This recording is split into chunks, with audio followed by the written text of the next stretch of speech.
Let's see how this works out. This might be a better setup.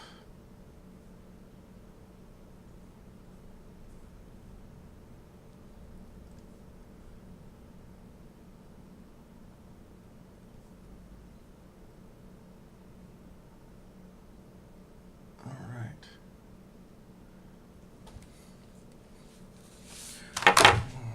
Let's see, hopefully, well, it'll work for now, since the braid I'm working on is already past the point. So a viewer yesterday suggested I get a overhead cam, and so I thought I would rig up a boom arm until I get one in. But the materials I chose this morning aren't quite strong enough to hold itself up under the weight of the camera. So I still, I wonder if I do this. Let's see here. Let's take this. So I'm don't have a lot of braid left on this one, and until I can figure out a way to make a clear path, I'm gonna try to do a little braiding by request. If you want to see a certain move, or if you just want to see something specific. In the meantime, I think I'm gonna try to fix my boom arm problem here, because it does not look like it wants to stay. Let's see. Nope, no. Those are not long enough.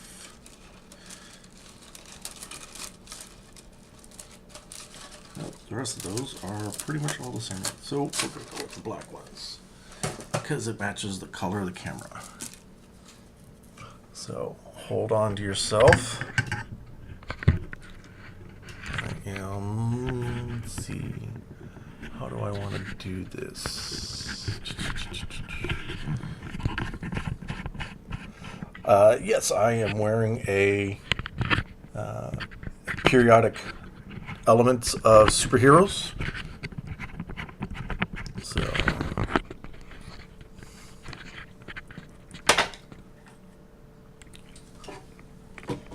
that out of the way.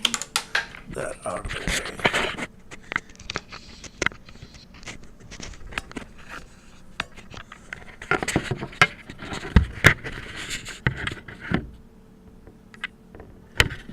If we do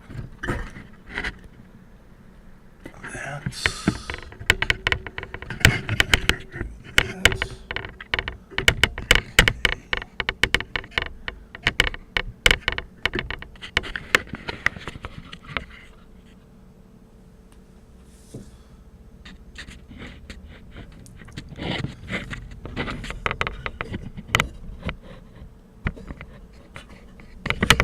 To get this extended over as far as possible without causing my whole thing to fall down.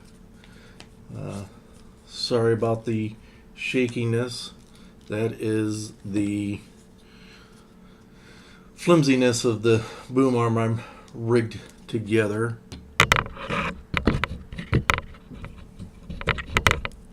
Let's see if that's a little bit better. Can you still see? Nope. Let's see. And my head is in the way now. So you'll have to forgive me. I am still playing with camera angles and positioning and such. So I have to make this a little bit smaller. Hopefully you can still see my glorious beard. So let us see how this works out. Get a few things out of my way.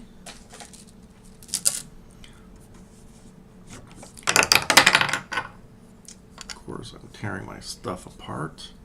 So the PVC pipe that you see in the camera is my set of extra hands. They are what allow me to put my braid down and be able to walk away, you know, and go about my rest of my day in life.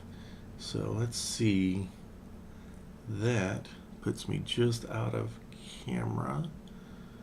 Let's see. All right, so let's roll those over to there. Let's try.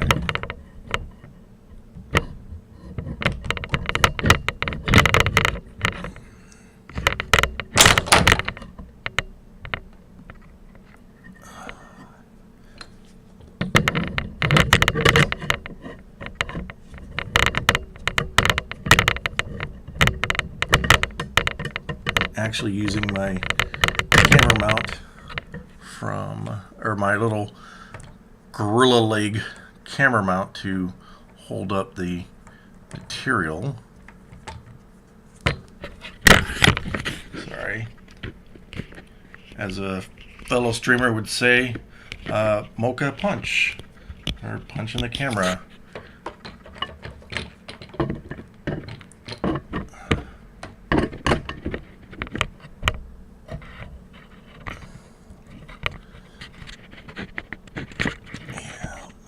Causes that to do that.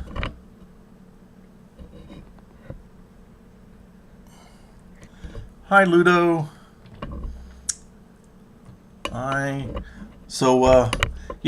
I took your suggestion for an overhead cam, and I'm hoping that this is what you meant. I am still trying to get this thing in camera view.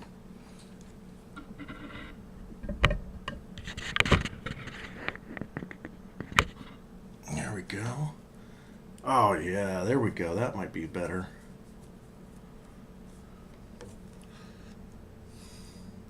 Oh, that might actually be such nice positioning.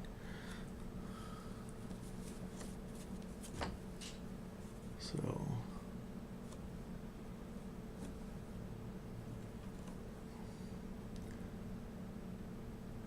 yeah.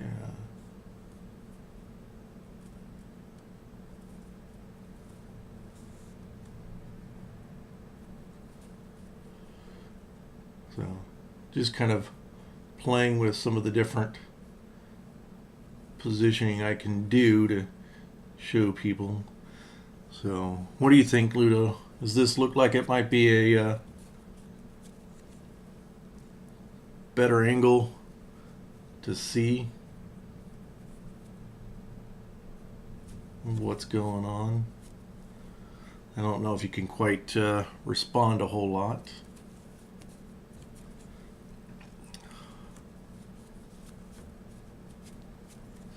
So, for the viewers who are watching today that saw last night, I misspoke about doing the over twist over and over again. Last night I said that if you do it over and over again, it would create a square braid just like doing a closed. Oh. Alright. I'm showing 0 dropped frames, and it looks like my mic is okay, so it might be your side. Here, let me type in what I'm saying. So,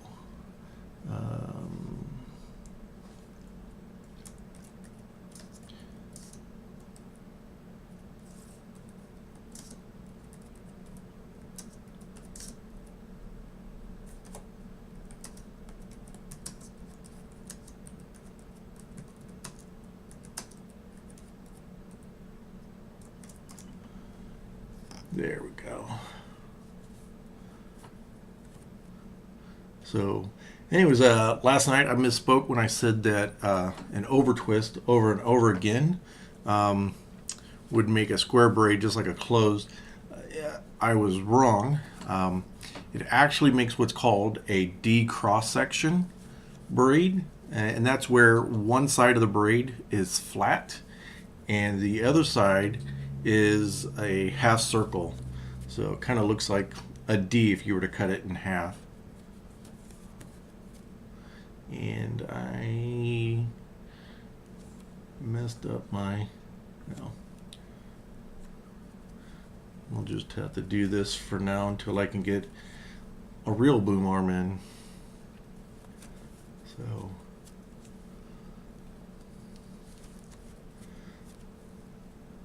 So Ludo, you'll get a kick out of this. My temporary boom arm is just a couple of Samson construction ties, some bolts, and wing nuts.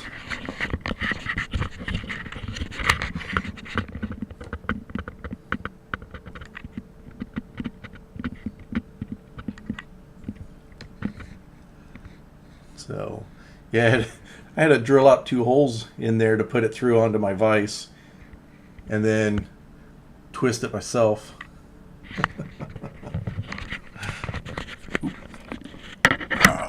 Pulled a mocha punch. I don't know if that would be a mocha punch. That'd be more like I guess a mocha thumb.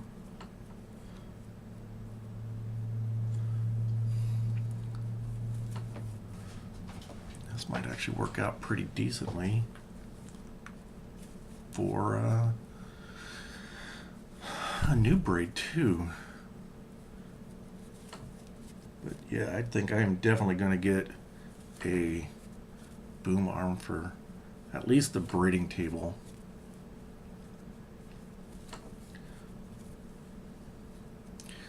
You still working on your big project?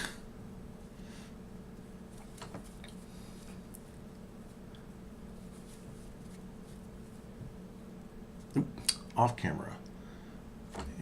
And I need to fix that again.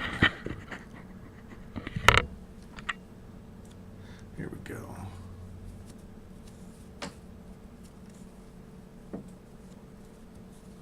Well, I am definitely going to have to be more conscious about my shirts.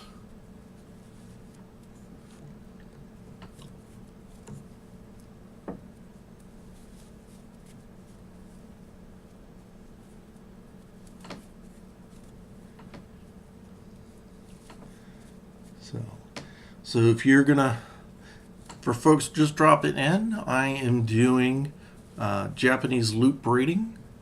This is the original traditional method.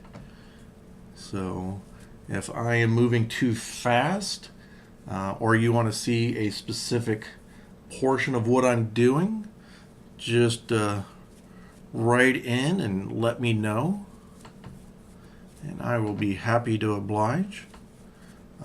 The whole reason I started doing this was I discovered that there is a fiber arts community on Twitch, and I'm all about sharing the joy of Japanese loop braiding. So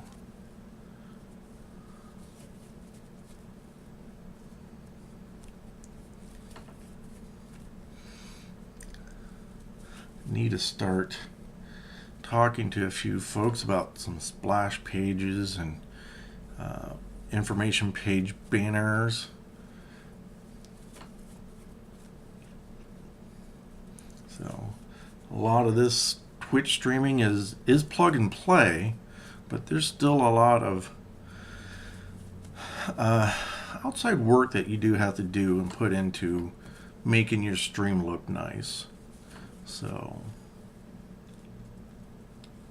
yeah, I think I am digging wrong direction. I think I am digging this camera angle a lot better. Makes it easier for people to see what my fingers are doing, more so than what it looks like from their perspective if they were doing it. So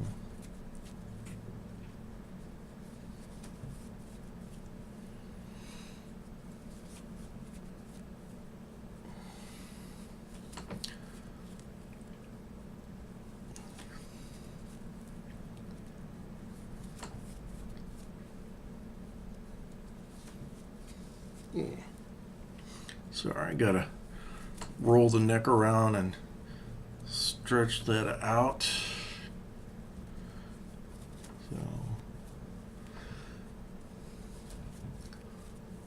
So I started studying Japanese braiding about 15 years ago now, and I began researching Japanese loop braiding about 5 years. So if you got any questions about loop braiding, specifically Japanese, I can help you out.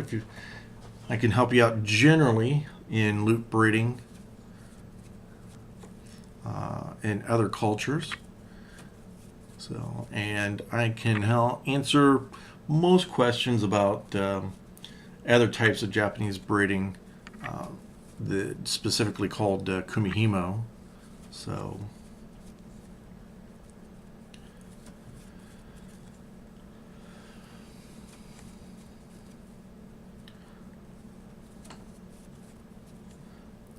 oh, good, good. Yeah, I'm. Did you get a chance to see my jerry rig boom arm? I showed it off.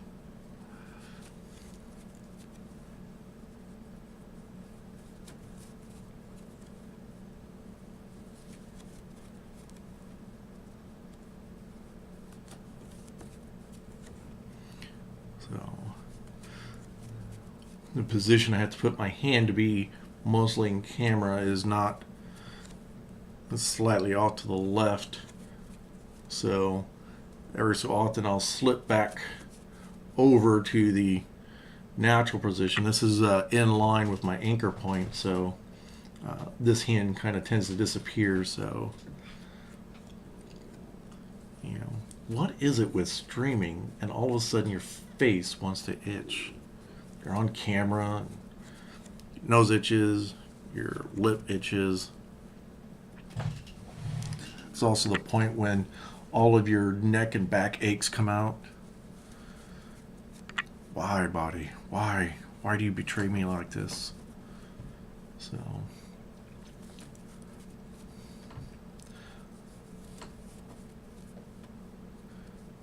if you're watching this later, you know, check out the information page. I have a link to my blog and my social media, Twitter and Instagram. I also have I also moderate and run a known world loop braiding group on Facebook. It is literally called Known World Loop Manipulation. So it's really easy to search and find us. If you are not in the SEA, just write in on the questions that you found me through Twitch, and we will get you approved.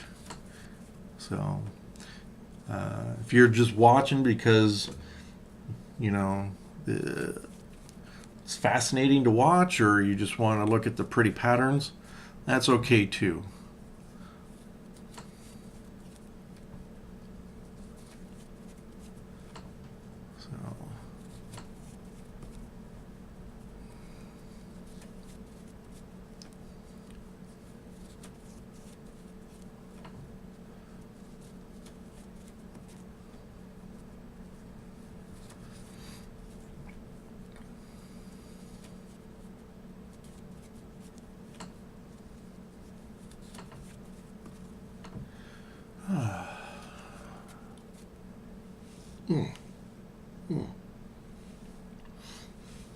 I need to do a better angle of my monitor, because looking over here in this direction is really wrenching my neck. But I like to keep an eye on the page so I don't get a lot of viewers, and I'd like to greet each new one as they come in, so that way I can not miss them and they don't miss out on what it is that I'm doing. So had a great question yesterday morning. You know, what can you use the Japanese braids for? And the answer to that is anything that you need, a type of cord or cordage, or a flat band, trim. You need a lace for something. You can use it for anything. So another question that I got was, are there specific patterns for very specific things, like only that pattern is used for something, or something like that? And we don't know for sure if there were patterns in which they were only used for certain things, but we do see a few things where they are more commonly seen on things like the Kiko pattern, which looks like a turtle shell. We see that on weapons and armor a lot. So there are two major temple braids, and they are named after the temples that they were found in. And I need to write those down and keep them next to me, because I keep wanting to butcher the names, and I'm not going to do that on camera. So I'll need to make a note to keep that nearby me in the future. So, but yeah. So, they're named after the temples that they were found in, and they were found wrapped around scrolls. So we haven't seen them used in anything else, and we haven't seen them used in any other places. So we can only assume that those patterns were made specifically for scrolls, or specifically for that temple. So, but honestly, there's really nothing that could stop you from using any of the patterns for any purpose. So the material I'm working on right now is a silk bamboo blend, and I think I'm going to call it right there on this one. Most of the braids that I do, I don't make them for specific things. I like to consider myself an experimental archaeology. We have A and we have M, but we don't have anything in between. So, I like to try to figure out what it is that, how did they get from A to M? How did they do that? We know what tools they had. We've got some picture evidence of stuff, and so there's a lot of times a lot of people make some assumptions and they forget some basic things like business economics. They also forget efficiency. If we can see that they did something, that a certain thing would make it more efficient. We can't say for sure that they did, but we can make a pretty good guess that that they did it that way for economic and efficiency purposes. So one of the main things is that we don't have any physical evidence of what is called a Japanese foot beater. And here, let me flip this one up so I can look straight and not wrench my neck. Oh, no, don't tilt on me, don't tilt. All right. There we go. Ignore the things in the background. No.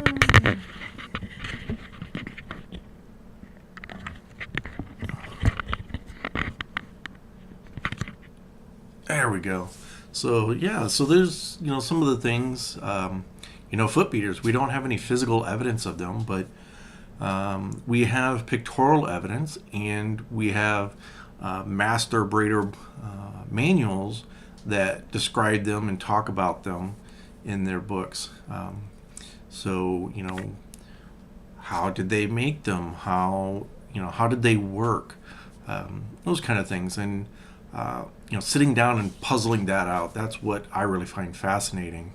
And so one of the other things that we suspect that they did, and Masako's got more evidence on that. If you're interested in more about her, her website is lmbric.net, or you can look up Masako Kinoshita. Her name is all over my blog. But we know that in hand looping that they used some kind of hand strap, basically a piece of jute, either twisted or braided together and then wrapped in paper and lacquered to make it stiff. And so Messina, friend of mine that co-moderates the Facebook group with me, started using 550 cord, and I tried it out, and I was like, oh wow, that's actually really good. It's not too stiff, it's not too supple, it won't roll over each other really easy, and that's the point of the hand straps. And we know this part. So they would go over your hand like this. And why is my camera still flashing? It's gotta be, I don't know what is going on. Something is flickering. And it only does it when my hands move across the screen. So sorry about that. I'm still trying to work on this stream and make it better. So, but yeah, goes across your hand this way. That way the thinner material that they would braid with wouldn't roll over on themselves and your loops get out of order. So we know that they did this, but how did they attach their string material to this? And sometimes they're tied, a lot of people just tie them straight on to these. I have an idea and a theory, and this is written on my blog, that they attach some kind of leader to the hand strap, so that way the material is not tied directly to this. This is mostly permanent. Makes it easy to cut material off, put new material on. Check it every 3, 4, 5 braids, make sure things are still okay, and you can replace it pretty easy. This string material is the hemp string in craft store bead making, bracelet making section. It is the size, let me grab it. It is a, oh no, this is not the hemp. This is the bamboo cord. It is a number 20. So I've got, this pack came in blue, this fuchsia, and then this neon green. So that camera is muting them out a little bit, so the colors aren't quite there. So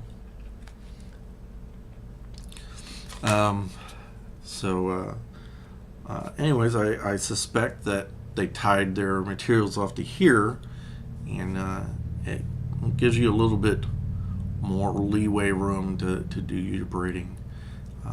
And there's a few other things on why I suspect that they did this. So wow, do we have anybody who wants to learn anything? I may have to do some heavy promoting, let people know that I'm here every day now, or at least for the near future, Monday through Friday, 10 a.m. Central Standard Time. I'll also be doing an afternoon, an early evening session, Mondays 7 to 8 for loop braiding. And for some of my other followers who are into miniatures and Gundam, I am still looking for some good times to stream miniature painting and Gundam building. So as soon as I get that figured out, I'll get that up on the schedule. Pretty low today, and it's been an hour. Spent the first session a half hour in building my little jerry-rigged boom arm, and then there's this half-hour stream. So I'm going to go ahead and call it. Thank you, and if you see this, come back with some questions. Just anything about Japanese fiber arts, and I can help you out or point you in the right directions. All right. Well, thank you. Oh, yeah, I'm just going to cut it. There's no point in trying to raid with me and Ludo. Have a good day at work, Ludo.